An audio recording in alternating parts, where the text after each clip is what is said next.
Batman can accomplish everything he set out to do: wipe out crime, restore order, and kind of in a weird way get his father back. Remember that brooding Dark Knight who made Saturday mornings feel like film noir? Batman. The animated series wasn't just the best superhero cartoon ever made. It was absolutely chaotic behind the scenes. And I had Tiny Toons work I was supposed to do, and I just shoved it in the corner, and I just started drawing Batman. And the next time, Gene. Today, we're counting down 15 shocking facts about that animated Gotham that'll make you see the bat signal in a whole new light. And Batman was, absolutely going to work in this world. I used to do this Batman cartoon, which again, Eric and I really weren't expecting dark. I mean, it's like dark, dark, dark. It's like black on black. 15. Fox Kids tried killing it before it aired. Fox network executives hated Batman, the animated series, so much they scheduled it to fail deliberately. The show was placed in afternoon death slots opposite syndicated juggernauts like Power Rangers. Network wanted bright, comedic superhero show, but got dark film noir they couldn't understand.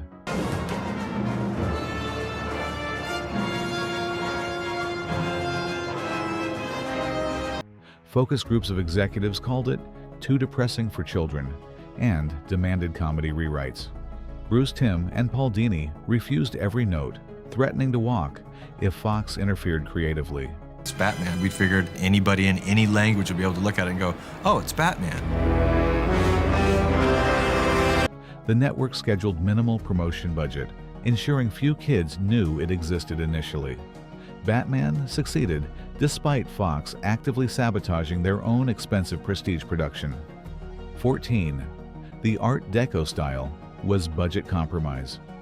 The iconic dark deco aesthetic emerged from desperate cost-cutting, not pure artistic vision. Fair had gone on another 60 years or so, and that cool sense of design and stylishness from the Art Deco years was. Animators painted on black paper instead of white to hide animation mistakes and reduce cleanup time. Initially, my own personal idea of Batman is quite a bit different than the way he is actually in Batman the Animated Series. The noir shadows weren't just stylistic, but practical way to animate fewer details per frame. Bruce Timm designed simplified characters because complex designs cost too much for TV budgets. The timeless 1940s aesthetic came from using public domain reference materials that didn't require licensing. What looked like deliberate artistic genius was partly creative problem-solving around financial limitations. Sometimes, revolutionary style emerges from figuring out how to make poverty look intentional. 13. Kevin Conroy recorded Batman from his childhood trauma. Voice actor Kevin Conroy channeled his abusive childhood and closeted gay identity into Batman's tortured psychology. I am vengeance. I am the night. I am Batman! His distinct Bruce Wayne versus Batman voices came from years hiding his true self from homophobic family. Conroy wept during recording sessions, using genuine pain from growing up different and rejected. Tell me where it is. Voicing Batman for 29 years has been an extraordinary experience. Directors encouraged the emotional breakdowns, calling them authentic darkness that made the performance transcendent. He later said playing Batman was therapy for surviving a childhood where I couldn't be myself. The most definitive Batman voice came from someone who understood living behind a mask to survive. Sometimes the best superhero performances emerge from real-world trauma-seeking artistic outlet. 12. Heart of Ice was written in one desperate night. Paul Dini wrote the Emmy-winning Mr. Freeze episode in single 14-hour session after previous script collapsed. The original episode was rejected 3 days before recording, creating production emergency. Dini based Nora's tragedy on his own failing relationship that was ending during production.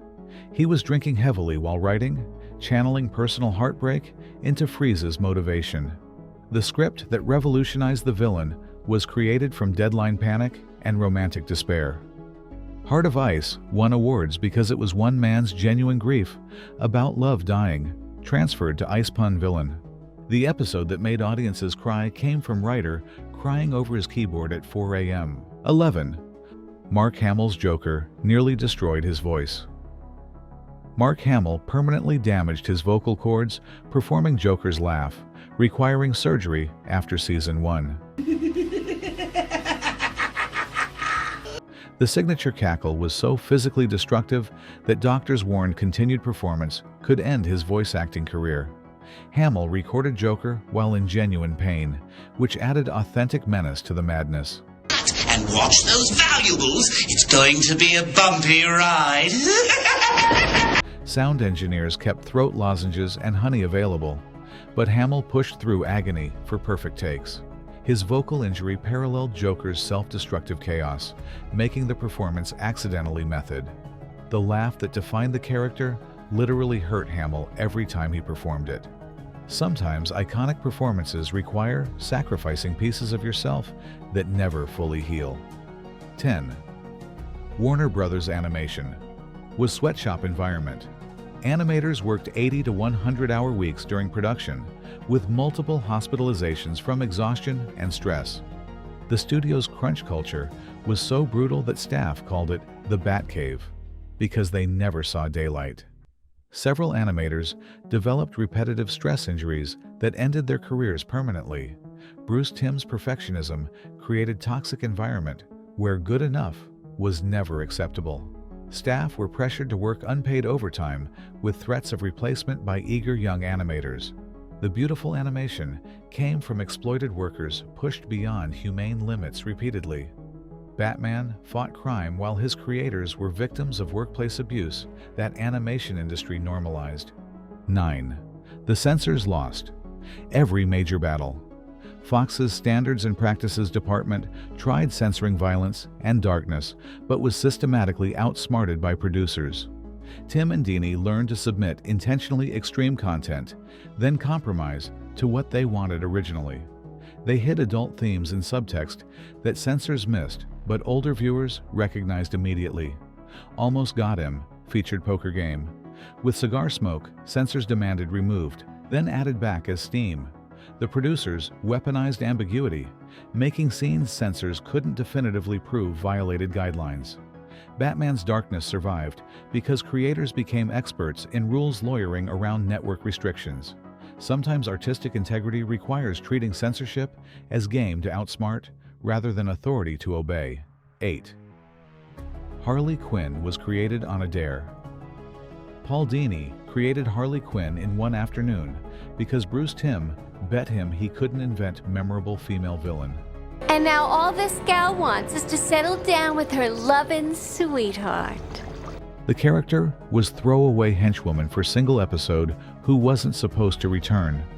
Arlene Sorkin's performance was based on dream sequence from Days of Our Lives Dini was obsessed with.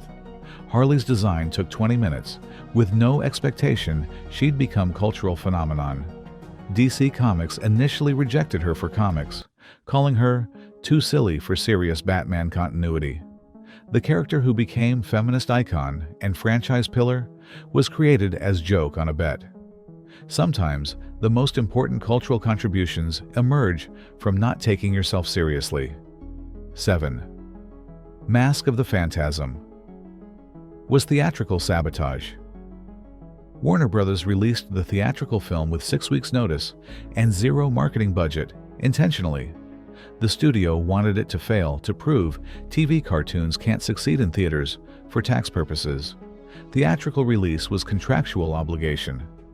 Warner Brothers tried minimizing rather than genuine theatrical push. The marketing budget was $500,000 versus typical $20 to $30 million for animated features. Theaters received prints days before premiere, preventing proper scheduling and promotion. The film bombed because studio deliberately killed it, not because audiences rejected quality. Batman's best movie was destroyed by the company that financed it as corporate self-sabotage. 6. The Danny Elfman music was unauthorized theft. Shirley Walker adapted Danny Elfman's Batman film score without full legal clearance initially. Warner Brothers' legal department discovered the rights issue months into production, causing panic. Elfman demanded huge fees for continued use, nearly bankrupting the show's music budget. Walker had to rearrange themes sufficiently to avoid additional payments while keeping recognizable sound.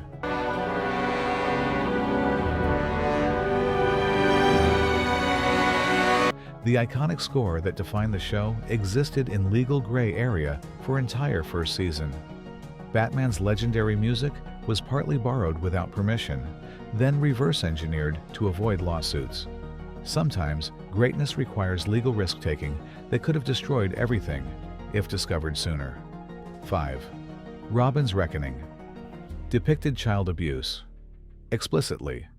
The two-part Robin origin showed Dick Grayson's trauma with unprecedented darkness for children's programming. Fox censors initially rejected it entirely for depicting child experiencing parents' murder and emotional manipulation.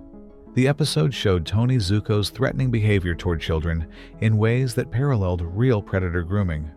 Child psychologists consulted on the script to ensure trauma representation was accurate, not exploitative. Parents complained the episodes gave their children nightmares about losing parents violently. The show aired it anyway because creators believed children deserved stories acknowledging real pain. Robin's Reckoning was Batman refusing to sanitize childhood trauma for network comfort. 4. Andrea Romano's casting revolutionized voice. Acting voice director Andrea Romano cast dramatic actors instead of voice specialists, transforming animation industry standards. She held brutal auditions where established voice actors were rejected for film, TV performers. The traditional voice acting community resented her for bringing in outsiders who took their jobs. Romano's choices, Conroy, Hamill, Sorkin, were controversial initially among voice acting establishment. She fought producers who wanted cartoon voices instead of naturalistic performances. Her casting philosophy became industry standard, fundamentally changing how animation valued performance. Batman's voice, cast excellence, came from one woman fighting entire industries' entrenched practices. 3. The LGBT subtext was deliberate and censored. Multiple episodes featured queer-coded characters and relationships that standards and practices tried eliminating. Harley and Ivy was explicit lesbian love story, disguised as friendship that censors barely allowed. Poison Ivy's environmental terrorism paralleled ACTUP's AIDS activism tactics from the 1980s queer resistance. Several villains were coded as gay men, which both represented and stereotyped queer existence. The creators embedded LGBT themes, knowing Fox would miss subtext, while queer viewers recognized it. Network executives discovered the coding too late to remove it without scrapping expensive completed episodes. Batman became accidentally progressive by hiding queer narratives in plain sight beneath superhero action. 2. Paul Dini's breakdown created Mad Love. Writer Paul Dini created the Harley Quinn Joker abuse story while recovering from brutal assault and depression. He was violently mugged, suffering head trauma that hospitalized him and triggered existential crisis. Mad Love was written during recovery as he processed his own victimization and vulnerability. The story's unflinching depiction of abuse came from Dini's raw understanding of powerlessness and trauma. His personal darkness made Harley's tragedy authentic in ways he couldn't have written before the attack. The comic and episode were therapy disguised as superhero story, processing real violence through fiction. Sometimes, the most powerful stories emerge from creators transforming their worst experiences into art. 1. Bruce Timm was fired and secretly continued working. Warner Brothers fired Bruce Timm after Season 2 for budget overruns and creative conflicts. He continued working on the show, unpaid and uncredited, for 8 months out of pure obsession. Studio executives didn't realize he was still involved until discovering him in editing bays. Timm's unofficial work included key creative decisions that shaped the show's later excellence. He was eventually rehired after staff threatened walkout if he wasn't brought back officially. The show's creator was terminated from his own creation, but refused to let it die without him. Batman's greatest success came from creator who loved it too much to stop even when fired. Bonus: the show saved Batman as franchise. Batman. The animated series rescued the character from 1990s commercial decline and cultural irrelevance. Comic sales were falling, and Joel Schumacher's films were destroying theatrical credibility. The cartoon's noir sophistication reminded audiences Batman could be serious art, not just camp. DC Comics' editorial mandate shifted toward BTAS aesthetic, influencing decades of comic direction. The show proved superhero animation could be prestigious, paving way for entire DCAU. Every modern Batman interpretation owes debt to 1992 cartoon that redefined the character. Sometimes the greatest legacy is showing everyone what's possible when you refuse to compromise. From child abuse depictions to LGBT coding, from creator firing to voice-destroying performances, Batman. The animated series wasn't just superhero animation's peak. It was barely controlled artistic passion fighting corporate mediocrity. This Dark Knight broke animation rules, broke its creators, and taught us that sometimes caring too much is the only way to create something immortal. Until next time, remember, we're all wearing masks. Some just hide more pain than others. And knowing that is half the battle. I am vengeance. I am the night. I am profoundly damaged people making transcendent art.